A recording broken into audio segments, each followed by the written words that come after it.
right. So let's talk now about the challenges of moving through into a different role. And we what broke it down into the top 11, Hmm. and we had a 2 by 2 grid of kind of how to rank the problem because everybody's going to perceive it differently. And so it was essentially ranking it on, how severe is the challenge. It's almost like the pain scale. It's somewhere between, zero, and it's the worst I've ever experienced in my career.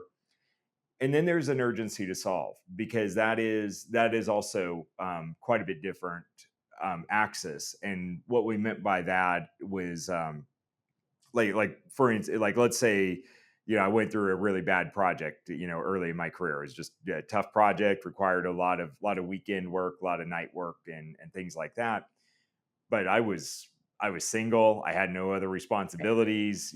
Everybody in the family is in good health. So was it a 10, like as in worst experience of my career? I mean, it was a good experience, but it was painful. It was really, really difficult. Yeah, it was really bad. But my urgency to solve it wasn't. It just wasn't high for me to solve. Now, on the other hand, if I was a single parent, which I've unfortunately gone through that stage of my life, if I was a single parent, I wouldn't have been able to do it. So my urgency to solve Right. would have been dramatically different. Right. Yeah. So There was a situation that someone who was working for me on the I-405 job, the next position for this person, because they were the community PR project person, and really they wanted to go to the next job. And they said, "Oh, I can't wait to this is gonna be great. Moving up in my career." I said, "Okay, well, first off, the next two big jobs, one is in Hawaii and one is in Vegas. You are now living in LA."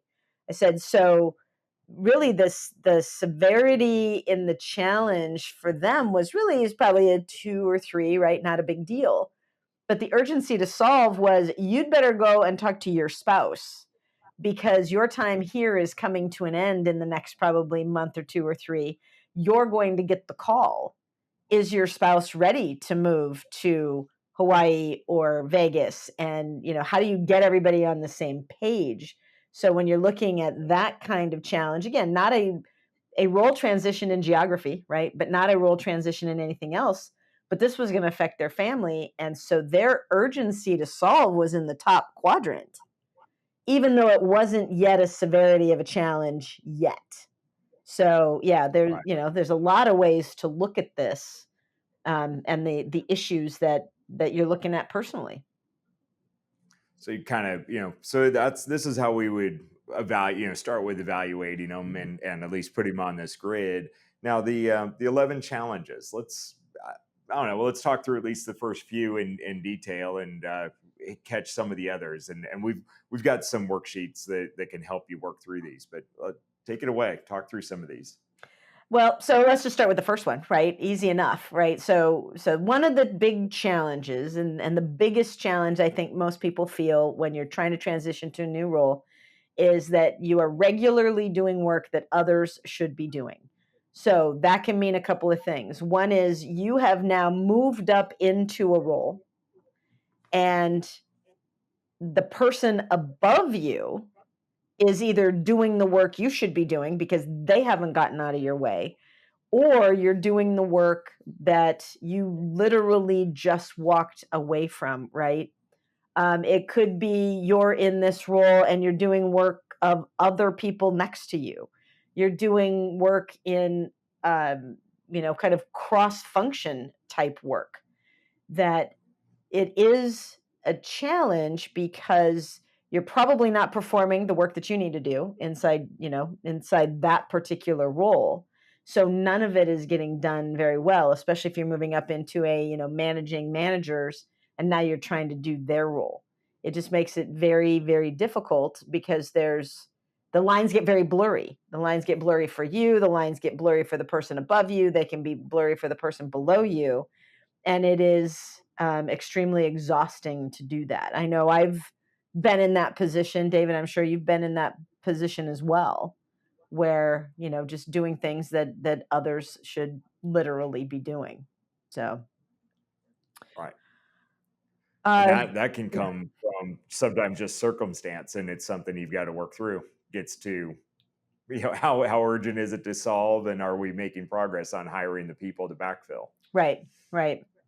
And that really bleeds into number two, right? There's too many direct reports. Right. How many people can you really effectively manage? How can you train them? How can you develop them? How can you manage not their work, but manage them to manage their work? If there's too many direct reports, you're really not helping anyone. You're not helping keep the organization aligned, not helping align to the next level up. There's just too many people reporting to you. The top two bleed literally into the third one, where you're going home emotionally exhausted. I don't know about you, but there was a great MASH episode, again dating myself, where at one time they called somebody morally bankrupt and emotionally exhausted, and I laugh about that because you go home and it's not a tired, right? It's not, whew, that was a day, right? That you just need Right. to get some rest. This is, you are fretting, you are emotionally exhausted to the point that it's just not great fun anymore, right? So there's a lot of that happens. um, that certainly leads to, or is complicated by, there's so many things in the air. There are so many tasks that need to be done. You may be running around with three or four, whether they're apps on your phone, whether they're sheets of paper, but you've got all of these to-do lists and nothing's together. Balls are being dropped. Items are not being, routinely completed. They're completed late, not completed at all. You thought someone else was doing them because back to number one, you're not really quite sure who's doing what because you're doing other things. And that leads into number five, where now you look at the expected outcomes of the role that you're in, the role you just moved in, the role that somebody's just moved into, and there's just not consistent delivery of the outcomes that are actually expected. Those are things when you know that you are in you are in a challenging situation with a role transition. Either the person above you hasn't gotten out of your way, hasn't helped you move into your role. There's lack of expectation of what those roles are, lack of clarity on those expectations. But that whole, just those top five, you feel it, you know it, you can tell when there's something going on.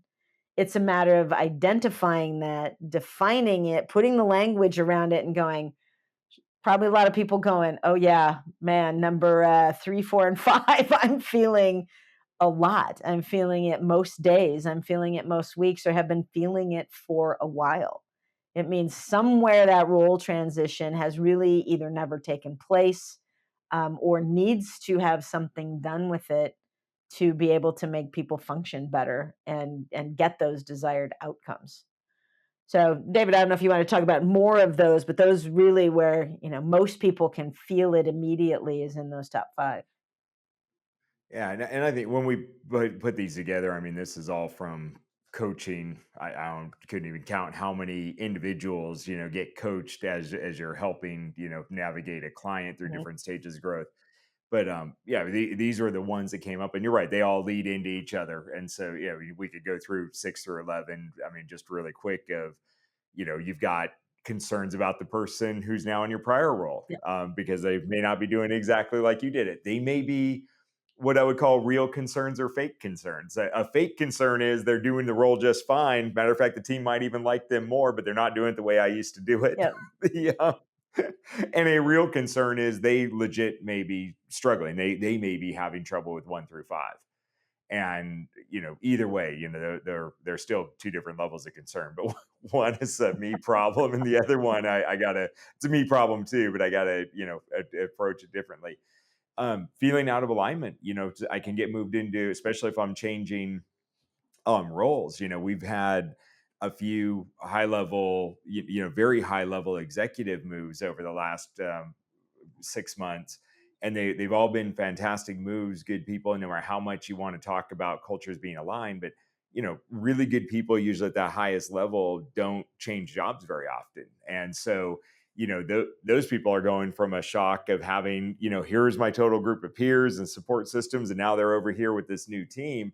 And it's not, it just takes some time. You feel kind of out of alignment. It takes that first year or two to really start to get into your groove in that high level role.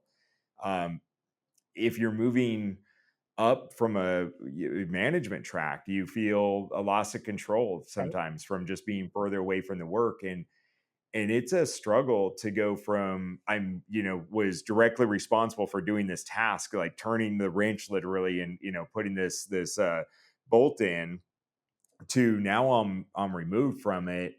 And at least as a foreman, I'm out there and I'm circulating and I can see that bolt going in. So okay, that still feels a little bit weird. But now what happens if I get promoted into a general foreman or a superintendent role? And I probably have never seen that craft person put it in, but it darn sure shows up on the punch list I'm responsible for. Right. Exactly. So then, Exactly. oh, how's that supposed to happen?